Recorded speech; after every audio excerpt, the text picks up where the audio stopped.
I solemnly swear that I'm up to no good.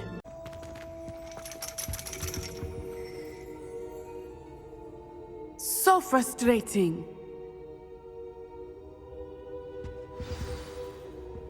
You wanted to speak with me, Mother? I had hoped to speak with you alone, Natsai. Your message mentioned your concern about an unusual creature that was spotted in the woods near Hogsmeade. That could have been anything. You know what it was, Natsai. I am allowed to leave the castle. I am always careful, Mother. Careful. Officer Singer disagrees. She sent me an owl telling me that you have been trying to collect evidence of some kind against dark wizards. She berated me for not keeping a closer eye on you, and she is right. I do not want you visiting Hogsmeade for the near future. But Mother! My little gazelle, you are well-intentioned, but you must not meddle in the affairs of dangerous people. If someone had meddled in Matabeleland, Father would still be with us. I must get to class. Perhaps your friend can get you to listen to reason. So frustrating. She never listens to me. She called you her little gazelle. Is that a term of endearment where you're from? It is specific to me. I am the unusual creature in Hogsmeade she mentioned. Self-transfiguration is not taught at Hogwarts, so I am gently discouraged from practicing it.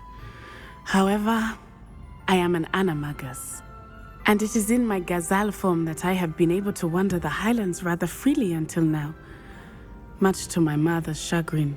That is how I managed to spy on Rookwood and Harlow. Were you born an animagus, or did you learn to become one? Animagi are not born. The process is quite elaborate. It involves holding a mandrake leaf in one's mouth for an entire month, then placing the leaf in a crystal phial so that it is imbued with moonlight, then adding one of your own hairs. And that is just the beginning. Self-transfiguration is common among students at Wagadu, but Professor Weasley considers it much too dangerous to teach at Hogwarts. Can you choose what form your animagus will take? Oh no, a person's animagus form is determined by their personality. My mother is convinced that my form is a gazelle because I adapt well to any situation. I believe it is because I can sense danger and keep my wits about me. How does it feel to transform into an animal? Well, the first time it can be a bit unnerving. I felt a kind of searing pain and a strong double heartbeat. But it gets easier the more you do it. I no longer feel any pain, and I must say, I find a sense of comfort in the double heartbeat. And I love being able to view the world from a different perspective. Now the nickname makes sense. What an extraordinary ability to have. It is. I love transforming, but Mother is less enthusiastic about it. She says that no creature, especially one as rare as a gazelle, should be bounding about where poaching has become so prevalent. She claims that she has foreseen tragedy befall me in my gazelle form. But she has used her sight to control me too many times. I no longer believe it.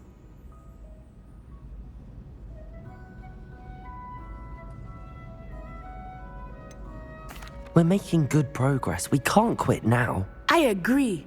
I have never considered quitting, even for a moment.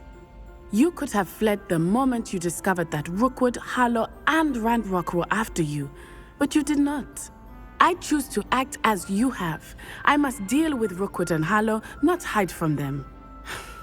My mother cannot know where I am all the time. Thank you for being here during that rather awkward conversation. Lumos.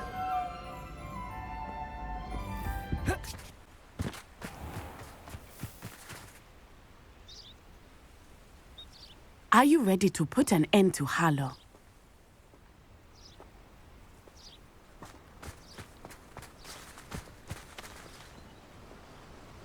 Are you ready to put an end to Harlow? I'm ready to do what's needed to take Harlow down. I know you have a plan. We must gather information from the friends of Mr. Bickle that Archie and Mrs. Bickle mentioned. Agabus Filbert, Otto Dibble, and Mr. and Mrs. Rabe. All right. I suggest that you speak with each of them while I head to the Hogshead. I saw some Ashwinders heading there. And as my mother would never go near the Hogshead, she is less likely to learn of my activities than if I were to wander the village questioning its residents.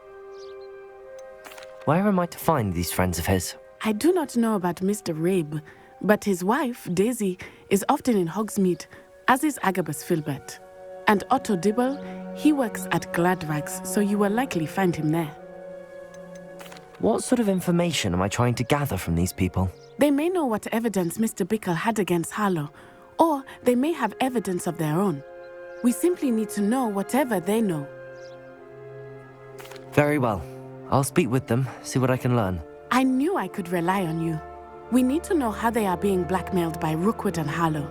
Meet me here after you have spoken with them. Hopefully, by the time you return, I will be able to move a bit more freely. Oh, Isco, what have I done?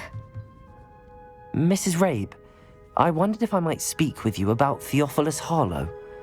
I'm a friend of the Bickles and am trying to gather evidence against him. Poor Joanna and little Archie.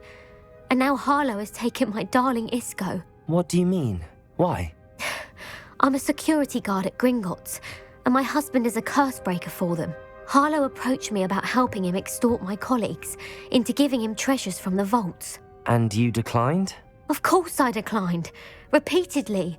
I thought they'd given up, until I came home one night and found my husband gone, and a note affixed to my door with a knife.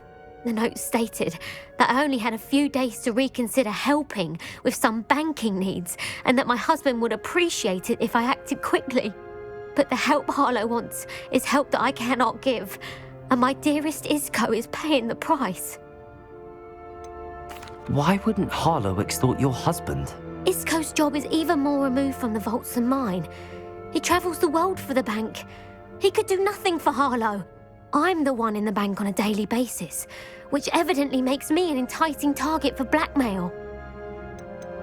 Have you helped Harlow since your husband was taken? No, I'm worried sick about Isco, but he'd never want me to compromise my integrity. I also know that he's extremely clever. That said, I was hoping he would have escaped by now. It makes me concerned as to why he hasn't. Are you sure the note means that your husband was kidnapped? What else could it possibly mean? Besides, I came home to find that someone had trampled the daisies in our garden. It may sound silly, but those were Isco's pride and joy. He would never have let that happen. Thank you, Mrs. Rabe. Knowing the lengths that Harlow will go to is helpful, albeit more than disturbing. Mr. Bickle was trying to help us, but now he's gone. I don't know what to do. I shall do all I can to get evidence against Harlow, Mrs. Rabe. Very well. Here's the note I received. You must be careful as well. Please don't put yourself in danger.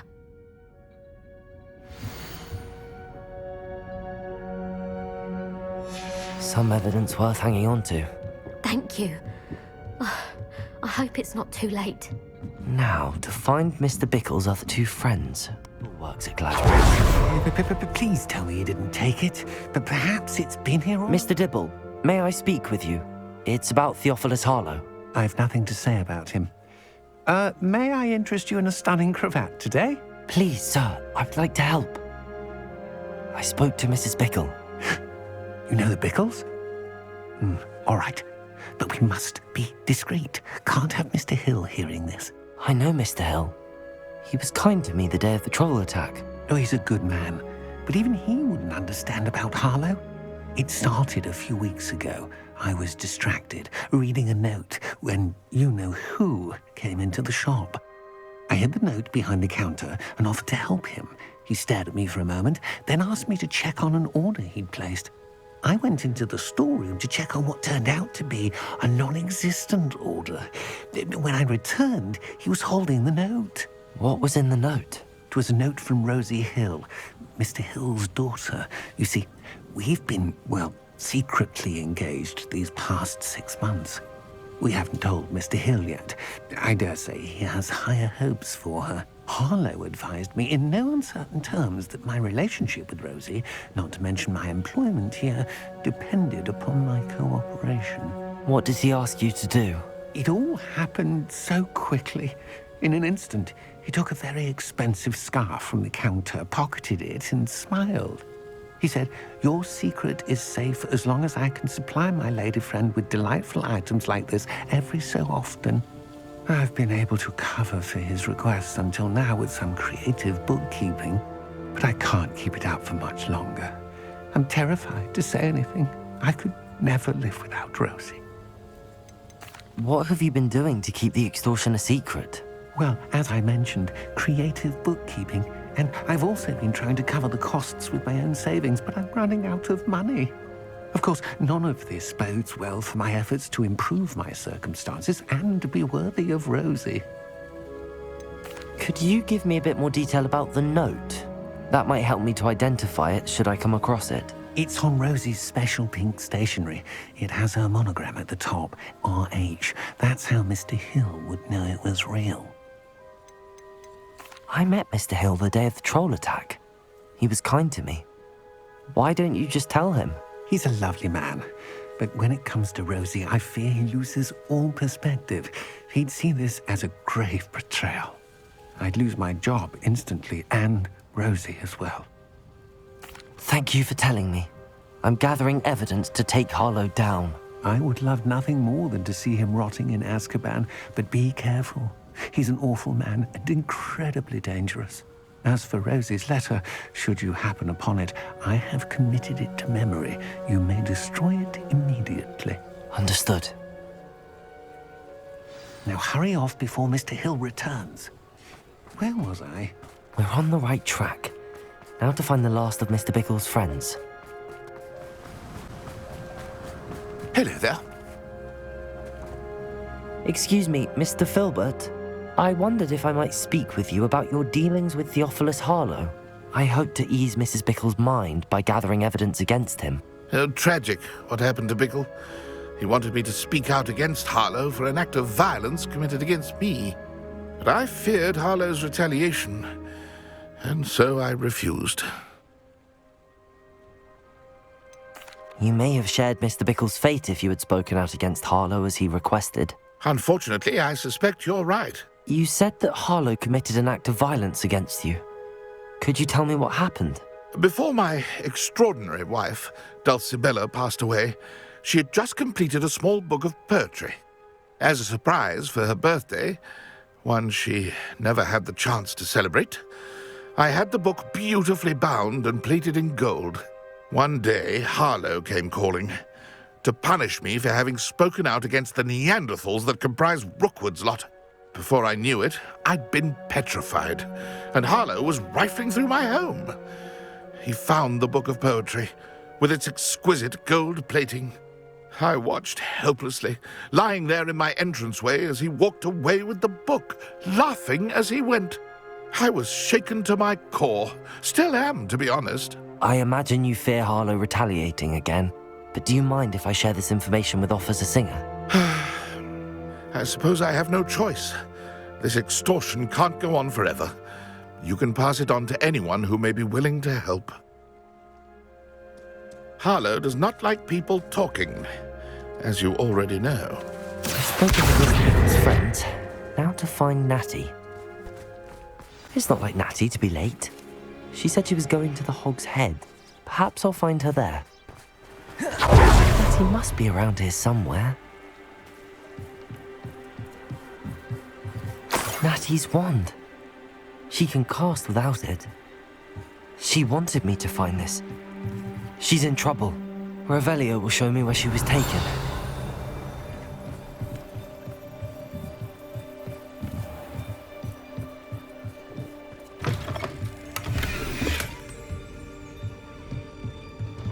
Nosy little students get what's coming to them.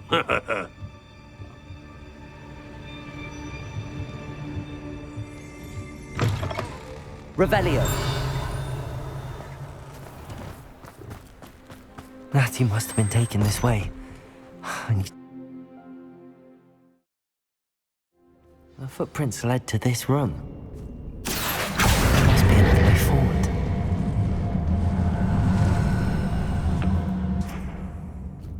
Accio!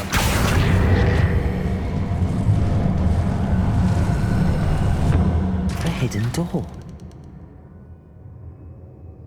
Revelio.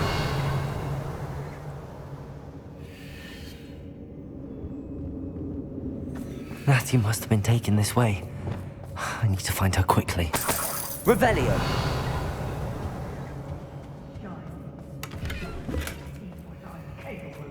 I'd better be sure I'm not seen. Here alone. Accio. Incendio. Bindo. Imperio. Accio. Incendio. Bindo. Imperio. Accio. Confringo. Accio. Incendio. Incendio. Bindo. Imperio. Expulsion! Imperio.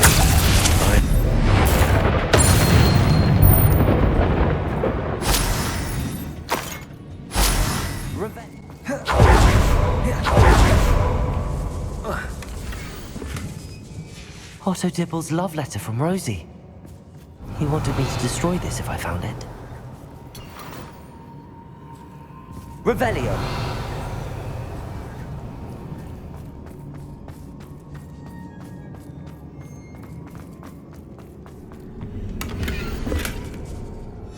The book of poems that was taken from Agabus Filbert. He'll be thrilled to have this back.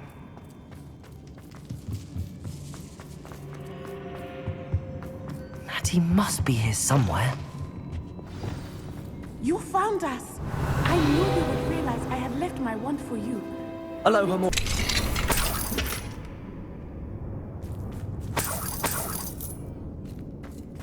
Revelio.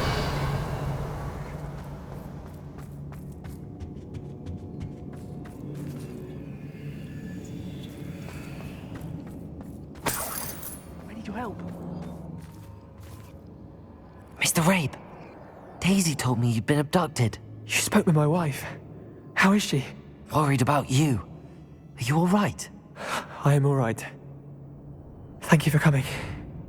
These locks are cursed, and there's an anti-apparition jinx on the cells. Even Natty's skill with wandless magic cannot free us.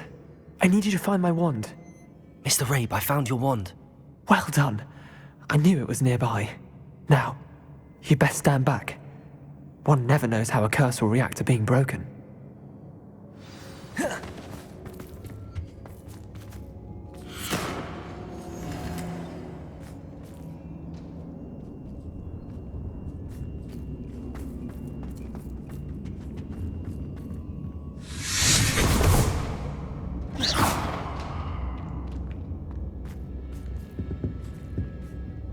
Thank you, Mr. Isco.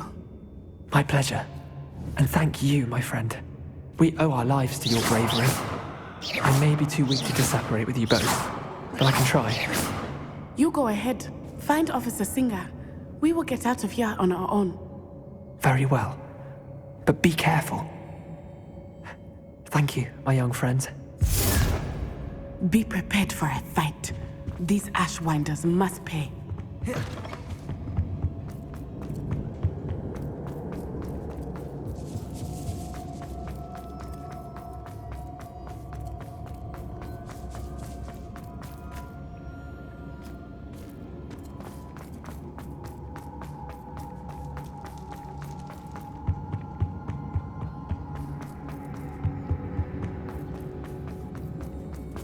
Let's find Officer Singer and put an end to Harlow once and for all.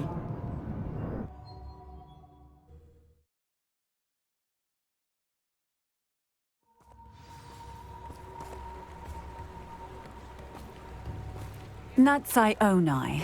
I should have known. And you, the troll dispatcher.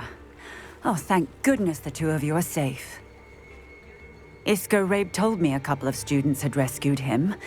Should have known it was you two. Is Mr. Rabe all right? He is. I sent him home to his wife. Miss Onai, your mother will not be pleased to learn that you're still risking your safety pursuing these dangerous men. Actually, Officer Singer, Natty and I learned of several Hogsmeade residents who've had their lives threatened by the Ashwinders. In addition to abducting Mr. Rabe to blackmail his wife and Natty, Rookwood and Harlow have also extorted Agabus Filbert and Otto Dibble. I will look into all of that. As for the two of you, I appreciate what you're trying to do, but you are taking great risk. Next time, please let the authorities handle the Ashwinders. With all due respect, officer, the authorities haven't done much about any of this. There's more to taking down an organization like the Ashwinders than simply storming in and hauling them off based on a few accusations. I must insist that you leave them to us. We shall have no further discussion on this. Natsai, you may wish to speak with your mother about this before I do. My mother will not like this. Thank you again for rescuing me. We shall speak soon. Confringo!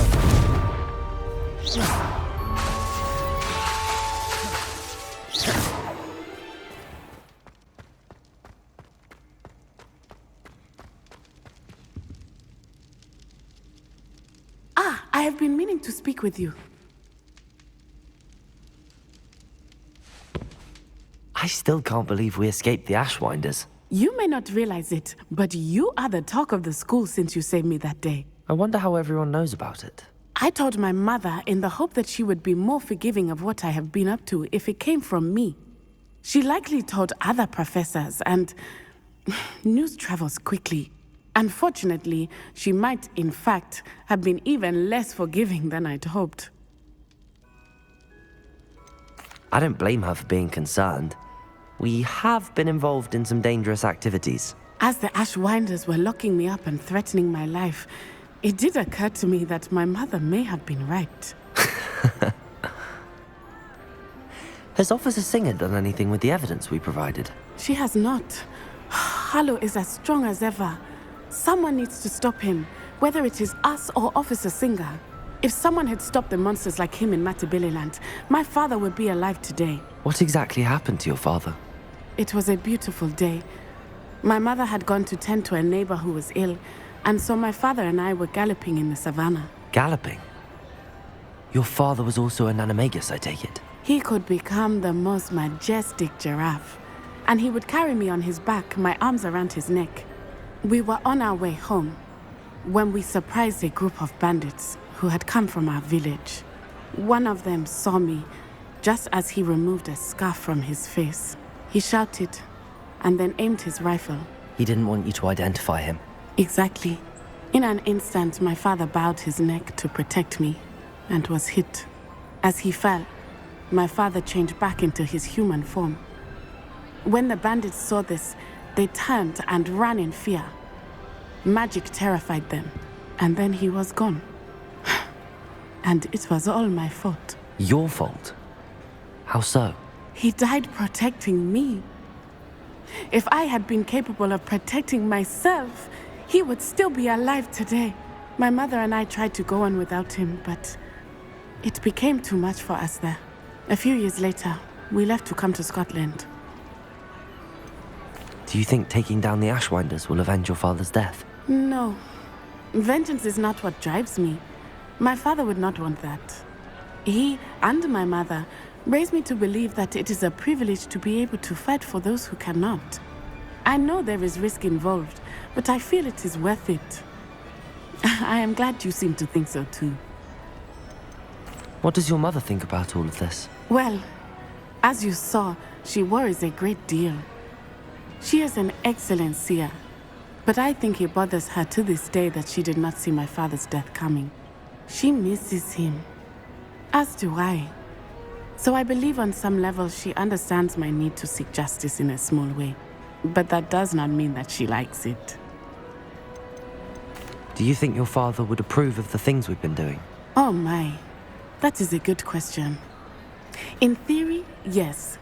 Although he would worry as my mother does. But I think he, of all people, would understand my persistence. My father never shied away from a fight for good, no matter how ruthless the foe.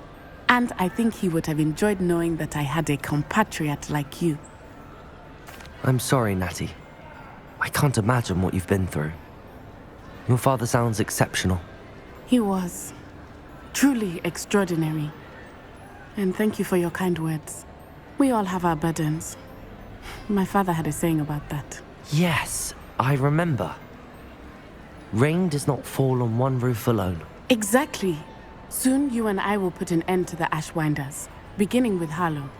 And once he is gone, we will turn our attention to Rookwood. We are making progress, and we will succeed. Thank you again for saving me.